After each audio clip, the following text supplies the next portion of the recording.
استاد نجیب منلی یو وخت مې لوستی و، ګمان کوم سامرست موام ویلي و، د انګلستان ډېر مشهور لیکوال د 20مې پیړۍ ناول لیکونکي، داستان لیکونکي. هغه ویلي و وایي په دنیا کې تر ټولو لوی ناول لیکونکی بالزاک دی د فرانسې، خو د دنیا تر ټولو لوی ناول تولستوی لیکلی دی، جګړه او سوله، چې له نیکه مرغه په پښتو هم ژباړل سوې ده. نو څنګه د دنیا په تر ټولو لوی ناول لیکونکي خبرې کوي د موام په قول، او که په هغه چا خبرې کوي چې تر ټولو لوی ناول یې لیکلی دی؟ دا ځل به په هغه چا خبرې وکړو چې د دنیا تر ټولو لوی ناول یې لیکلی دی. یعنې له دې موام له دې خبرې سره تاسې هم موافق یاست؟ زه له دې خبرې سره موافق یم. فکر کوم چې دغه ارزونه ډېره بې ځایه نه ده. غضنفر صاحب موږ چې په دې لړۍ کې د ځینو کسانو په آثارو باندې او په ژوند باندې خبرې کوو، له بده مرغه د اکثرو آثار په پښتو کې نشته، او موږ په داسې شان خبرې کوو چې زموږ پښتانه اورېدونکي ورته لاسرسی نه لري.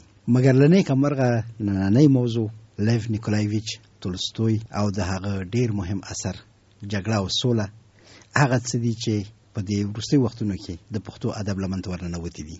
زمونږ ستر لیکوال، شاعر، نقاد او ادب پوه استاد لطیف بهاند جګړه او سوله په 4 ټکو کې ژباړلې ده او په ډېر ماهرانه او خوږ پښتو سره ژباړلې.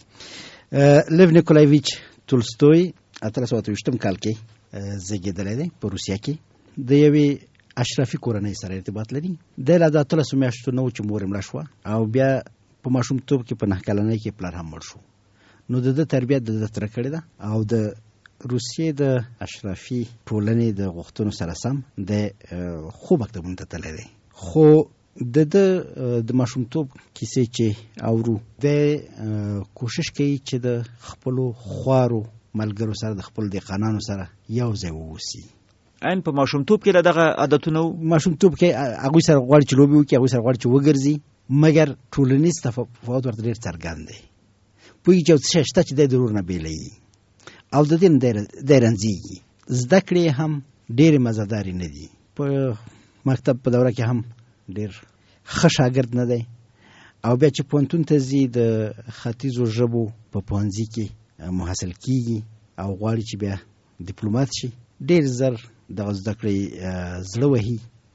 کوشش کوي چې حقوق ولولي، هلته هم چندان ښه نه بریالی کېږي. نو زده کړې داسې نیمګړې او نیمه خوا غوندې دي، خو بیا هم فکرونه ورسره دي او چورتونه وهي او یوه خپله دنیا لري. په 1854 کال کې د عسکرۍ ته ځي. په دغه وخت کې د کریمې په سیمه کې، منظور هم دا دی چې منصبدار کېږي که نه؟ منصبدار کېږي. د کریمې په سیمه کې چې د تورې بهیرې په غاړه پرته ده، جنگ روان دی د تزاري روسیې او د عثمانیانو ترمنځ، د تزاري روسیې او د عثمانیانو، فرانسویانو او برتانویانو د یو اتحاد ترمنځ. او د ورزي په دغه جنگ کې صاحب منصب دی، جنگ کوي، ښه زړور جنگ کوي. په دې جنگ کې د روسیې د جنگونو یوه ډېره مهمه واقعه چې هغه د سبستوپول د ښار محاصره او بیا ماتېدل دي واقع کېږي.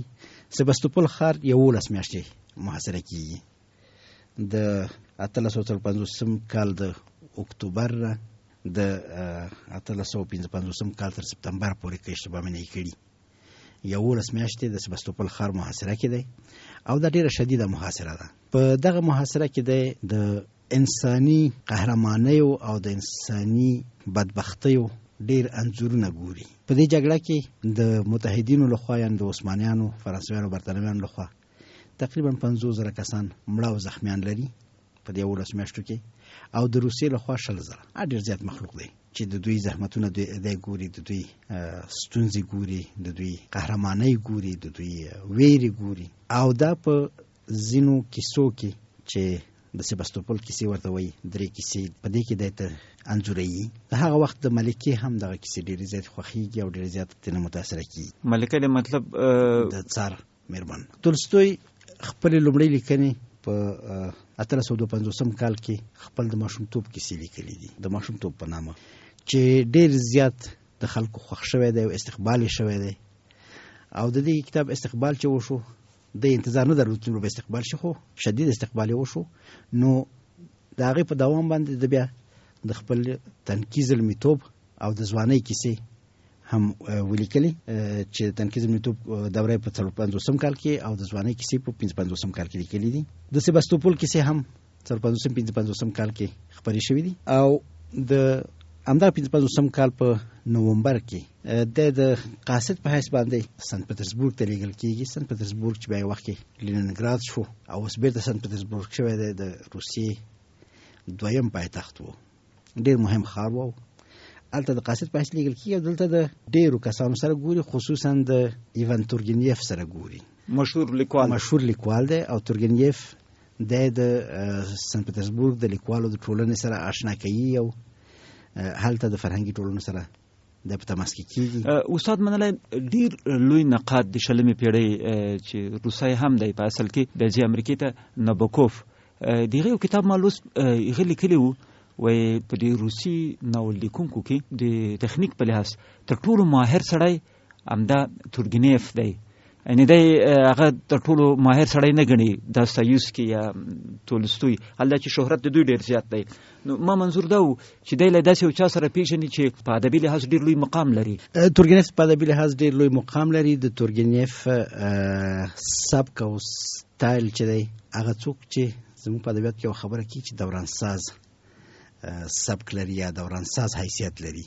تورګنیف د روسي په ادبیات کې همدغه یو نقش لري چې نه یوازې دا چې د روسي لیکوالو د لپاره د الهام منبع ګرځي، د فرانسې، د آلمان، د انګلستان د لیکوالو لپاره هم د الهام یو منبع ده او د تورګنیف لیکنې په ټول باندې تاثیر کوي. په 55 کال کې 2 کاله د سنت پټرزبورګ د سفر نه وروسته د ایزي پاریس ته تولستوی او په پاریس کې د ډیرو لیکوالو سره ګوري، خو در ټولو مهم ملاقات یې د پرودون سره دی.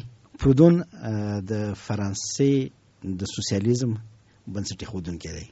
هغه څوک دی چې د اشتراکي نظریې او په ټولنه کې د مساوات د نظریې لپاره لیکل کوي او ډیر موثر لیکوال دی، موثر فیلسوف دی، موثر سیاست پوه دی. تولستوی د سره ګوري او د تولستوی فکر د پرودون د آثار نه هم ډیر سخت متاثر کیږي. استاد منلای دی پرودون په حصہ کې به مارکسیستانو ویل چې د سوسیالیستي افکار لرل، خو د افکار د سوسیالیزم علمي نه وو. د دوی اصطلاح و د مارکسیستانو. او کله چې تړي دی تولستوی هغه د طبقاتي برابرۍ په حصہ کې له خوارانو سره د همدردۍ په حصہ کې نظریات ولي، نو تر ډیره حد نظریات چې دي اخلاقی جنبه لري، خو د یو سیستماتیک لار نه لري لکه مارکسیستانو چې ورته لرله.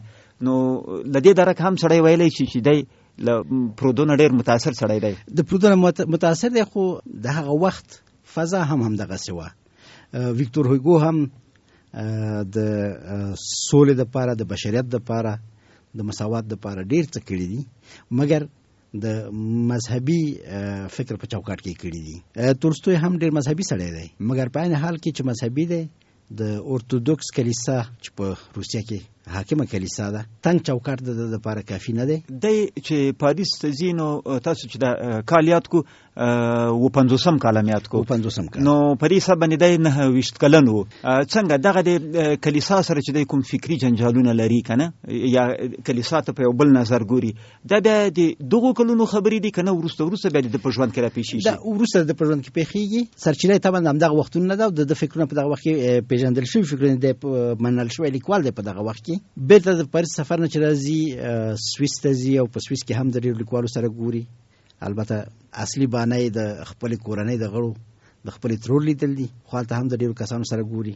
او بیا 2 کاله وروسته شاوخوا په 80 کال کې یو بل سفر کوي چې په هغې کې آلمان ته ځي، د اروپا نورو هېوادونو ته ځي او هلته هم ډېرو کسانو سره مخامخ کېږي. په 1880 کال کې په د روسیې په تاریخ کې یو ډېره مهمه پیښه کېږي. په دغه وخت کې په روسیه کې یو نظام حاکم دی چې هغې ته د سرواژ نظام وایي.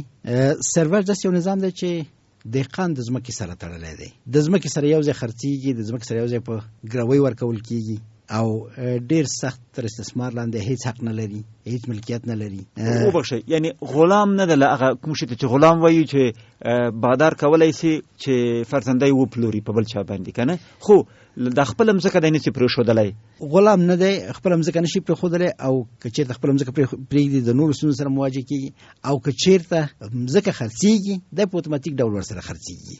لکه مونږ چې فرضاً مځکه خرڅوو اوبه ورسره خرڅوو دغسې په روسیه کې د ځمکې سره دهقان هم خرڅېږي. خپله تولستوی د خپلو سروانو سره ډېر انساني برخورد کوي او حتی کله کله د هغوی د آزادولو هڅه هم کوي. او په 19 کال کې چې د څار د فرمان په اساس سرواش په روسیه کې د منځه ځي، نو تولستوی په دې باندې ډېر خوشحاله دی، مګر په عین وخت کې د سره یو تشویش دی، هسې نه چې دغه انقلابي عمل په روسیه کې د اجتماعي ګډوډیو سبب شي. وبخښئ، ما لوستي وو چې د دې چې کومه مځکه به خپله، البته وروسته بیا نوره مځکه هم اخیستې وه، 14,000 جریبو ته رسېده. له دې نه بیا داسې معلومیږي چې په عین حال کې چې دی چون اشرافي سړی دی، که له غریبانو سره ډېره مینه هم لري، خو د اشرافو تشویشونه هم ورته مهمه دي. نو د اشرافو تشویشونه هم ورته مهمه دي او دی پخپله هم د همدغه تضاد سره ټول عمر لاسو ګریوان دی چې له یوې خوا انساني فکرونه لري، بشردوستانه فکرونه لري، او له بلې خوا نه غواړي چې خپل بچي د لوږې سره مخامخ شي، د سختۍ سره مخامخ شي، د غریبۍ سره مخامخ شي. نو هم غواړي چې د هغوی امتیاز وساتي او هم غواړي چې خپل بشردوستانه افکار په ټولنه کې منعکس کړي. نو دا د ژوند تضاد چې تر پایه پورې ورسره دی. په 1822 کال کې د 34 کلن دی، مین کیږي. په خپل یاداشتونو کې لیکي چې زه کنډاس احمق مین شوم. د خپل ځان په اړه باندې دی وایي زه بدرنګ یم، د خپل لاسونو ماهر نه یم، چټل یم، اشرافي خویونه مې نه زده، زه اسانه پقارېږم، د خلکو سره بد چلند کوم، ډېر خودخوا یم، د بل چا زغم را سره نشته او د یو ماشوم غوندې شرمګیر یم. استاد مننه، دغه بد چلند په حصه کې خو به سړی وایي چې له ځان سره په حقیقت کې ډېره سختګیري کوله په اصطلاح، خو دا نور خویونه او دا نور نښې خو یو څه پکې وې. دی دوام ورکوي زه ناپوه یم، هغه څه مې چې زده دي اخوا دې خوا مې زده کړي دي او هغه هم په ناکامله توګه، خو یو شی چې ماته تر ټولو ډېر مهم دی، تر ټولو ډېره مینه ورسره لرم، هغه شهرت دی. زه دومره د شهرت سره علاقه لرم چې که چیرته د مشهورېدلو او د ښه سړیتوب ترمنځ انتخاب راته څوک پرېږدي، زه به مشهورېدل خوښ کړم. دا د ځان په باره کې قضاوت دی او لکه څنګه چې تاسو ورته اشاره وکړله، ډېر دغه خویونه په ده کې شته. شهرت سره علاقه لري، شتمنۍ سره علاقه لري، نه د خپلو طبقاتي سیالانو سره لګېږي او نه د دغو طبقاتي امتیازونو د لرلو په اساس کولی شي چې د خوارې طبقې یو رښتینی مل وګڼل شي.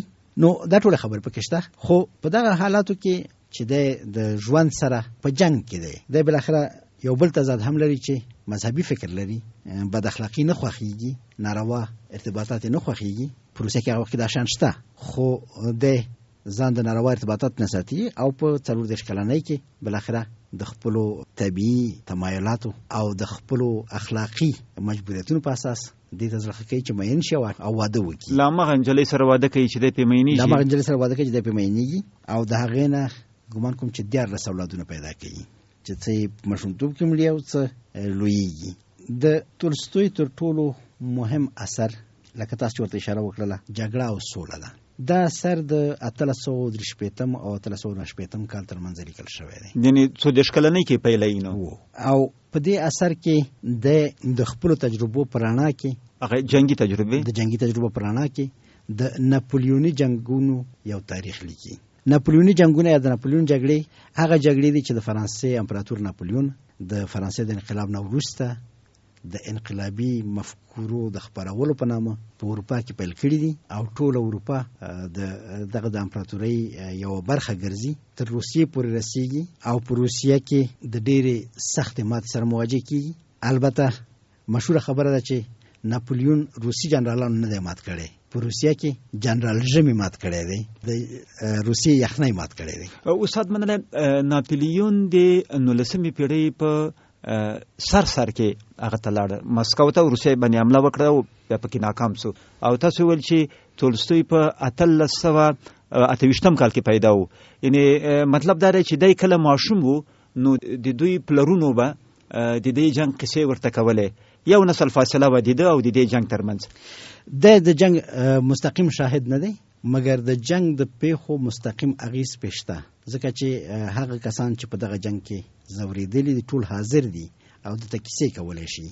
د جنگ دورانیو نښې نښانې لا هم لیدل کېږي په هغه وخت چې د ماشوم دی او د ناپلیون شخصیت، د ناپلیون جګړې، د ناپلیون تاریخ د اروپا په ټولو هیوادونو کې یو ځانګړی ځای لري. نو د هر لحاظه که څه هم په دغه وخت کې دی نشته، مګر د په ماشومتوب کې د ناپلیوني جنگونو کیسې ډېرې مشهور دي، توجه جلبوي. د ورځې کیسې دي او دا د قهرمانیو کیسې دي. د په خپل هم چې په سباستوپول کې یو ورځ میاشتې محاصره تیروي او د دومره ستونزو سره مخ کېږي، طبیعي خبره چې ډېرې قهرمانۍ د هم لیدلې دي. نو د تولستوی دپاره ډېر مهم ټکی زما په نظر دا دی چې د انسان سره مینه لري او په هر ځای کې د انسان د خو او بدو د اوج صحنې ورته په سترګو کې ودرېږي. نو د دغه دواړو تضادونو ترمنځ چې د هم ورسره مینه لري، هم پکې ښه ګوري، هم پکې بد ګوري، هم لکه څنګه چې د ځان په باره کې وایي د سړیتوب په نسبت شهرت ورته مهم دی، د غریبانو سره دوستي لري مګر خپله شتمني هم نشي هېرولی. دا ټول دغه تضادونه دي چې دته یو بل فکر ورکوي. نو سوله او جګړه لومړی د په ورځپاڼو کې خپرېږي، په اخبارونو کې خپرېږي 4 کاله، او په آخر کې چې د خپل ناشر سره یو ستونزې پیدا کوي بیا د کتاب په بڼه خپرېږي.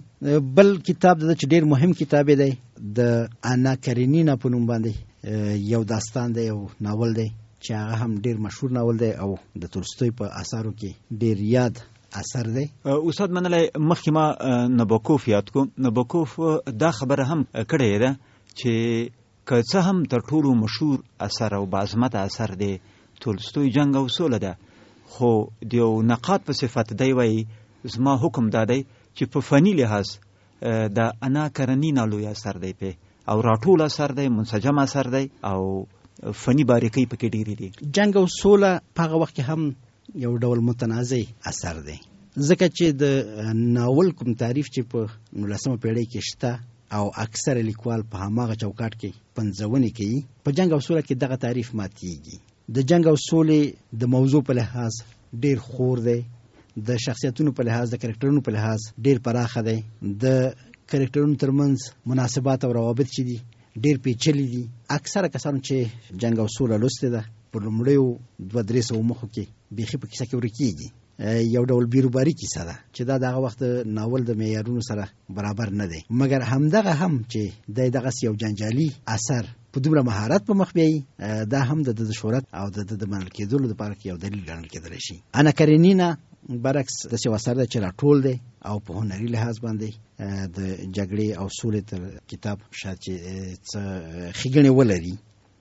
په پاخه عمر کې تولستوی د ارتودکس کلیسا سره ځینې ستونزې پیدا کوي او حتی تر دې ځای رسیږي چې ارتودکس کلیسا د تکفیر کړي، خو بیا هم څرنګه چې د اشرافي ټولنې سره ارتباط لري او د قدرت د کړیو سره تړلی دی، دا تکفیر په دومره اثر نه کوي. دی بیا هم مسیحي افکار لري او د مسیح د ژوند د حالاتو سره سم غواړي چې خپل دین عملي کړي او د هغه څه په نامه چې د مسیحي انارشیزم په نامه یادېږي، یو سیاسي حرکت دی چې د مسیح د ژوند د لومړیو کلونو تجربې غواړي چې په ټولنه کې پلي کړي. استاد منلی ویلی سو چې دی مسیحي دی، خو د مسیحیت خپل تعبیر لري. د مسیحیت خپل تعبیر لري او مسیحي انارشیزم په اروپا کې یو منل شوی حرکت دی چې دغه نور انارشیستانو په نسبت چې نه مذهب مني او نه دولت مني، دی مذهب مني دولت نه مني. د پروتون سره چې آشنا کیږي او د سوسیالیستي فکرونو سره آشنا کیږي، نو د په ژوند کې یو بل بدلون راځي.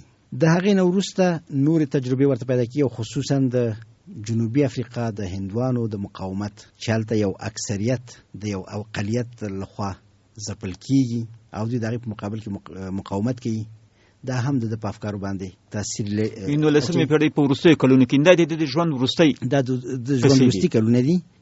نو په دغه وخت کې د یوې خوا په خپل ژوند کې د غوښې خوړلو نه ځان ساتي، یعنی د لپاره په خوراک کې هغه څه چې د یو بل موجود د مرګ باعث کیږي د منلو وړ نه دي. د هندو فکرونو سره آشنا دی، د بشر دوستانه فکرونو پلوی دی.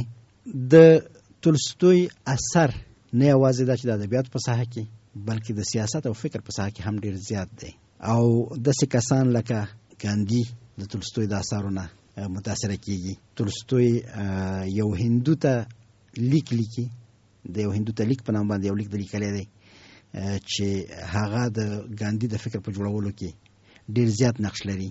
د تولستوی فکر او اثار په مارتین لوتر کینګ باندې ډیر زیات اثر لري، په نیلسن ماندلا باندې ډیر زیات اثر لري. دا ټول خلک ځان د تولستوی پیروان بولي.